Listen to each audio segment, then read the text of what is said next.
நம்ம மல்லி வெண்பாவ அழைச்சிட்டு கிரவுண்டுக்கு வருவாங்க அப்படின்னு சொல்லி இந்த தீபிகா கொஞ்சம் கூட எதிர்பார்க்கல அப்படிங்கிறதால அவங்கள பார்க்கவுமே பயங்கரமா ஷாக் ஆகுறாங்க. இந்த மல்லி வரமாட்டா, நம்ம பொண்ணு தான் ஃபர்ஸ்ட் ப்ரைஸ் வின் பண்ணுவாங்க அப்படின்னு சொல்லி பார்த்தா, மல்லி வெண்பாவ கூட்டிட்டு வந்தாளே அப்படிங்கிற மாரி அவங்க அதிர்ச்சியா நின்னுட்டு இருக்கிறாங்க.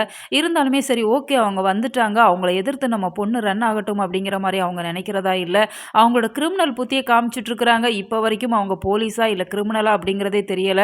ஏன்னா கிரிமினல் கூட பழகி பழகி அவங்களோட மூளையுமே டியூன் ஆயிடுச்சு அப்படிங்கிற மாதிரி தான் தெரியுது. எப்படியாவது இந்த இடத்த விட்டு இவங்க 2 பேரையும் அனுப்பணுமே, அப்படி அனுப்புனா தான் நம்ம பொண்ணு வின் ஆக முடியும் அப்படிங்கிற மாரி ராஜிக்கு கால் பண்ணி, ராஜியுமே திட்டிட்டு இருக்கிறாங்க. "நீ ஏதாச்சும் ஒரு வேலை சரியா செய்றியா?" அப்படிங்கிற மாரி கேட்கிறப்ப, "இப்போ உன் தம்பி எங்க?" அப்படின்னு சொல்லி கேட்குறாங்க. அவங்க கோர்ட்டுக்கு மயில கூட்டிட்டு போயிருக்கிறாங்க அப்படிங்கிற விஷயத்த தெரிஞ்சுக்கவுமே, இதுதான் நல்ல சான்ஸ் அப்படின்னு சொல்லி ரவுடிங்க மூலமா இப்போ மல்லிக்கு ஒரு கால் வருது. "உங்க ஹஸ்பண்டுக்கு ஆக்சிடென்ட் ஆயிடுச்சு. அதனால உடனே வாங்க." அப்படிங்கிற மாரி ஒரு போலீஸ் பேசுற மாரி அவங்க கால் பண்ணி சொல்லிடுறாங்க. அதனால மல்லியுமே இப்போ பதறி எடுத்து போயிட்டு இருக்கிறாங்க. தீபன் தான் அவங்களுக்கு உதவி பண்ணிட்டு இருக்கிறாங்க.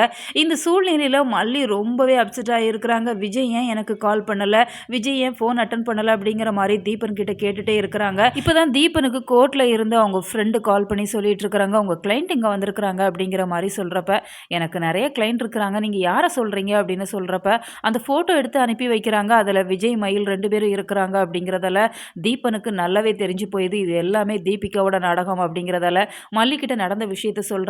மல்லியுமே ஏன் தீபிகா இப்படியெல்லாம் பண்ணிட்டு இருக்கிறாங்க, இனிமே நம்ம கிரவுண்டுக்கு போக வேணாம், என்னை வீட்டில் விட்டுருங்க அப்படிங்கிற மாதிரி சொல்றாங்க. அப்படியெல்லாம் நீங்க பின் வாங்காதீங்க, வாங்க நம்ம போகலாம் அப்படிங்கிற மாதிரி சொல்ற சமயத்துல தான் இப்ப வெண்பாவை கடத்திடுறாங்க.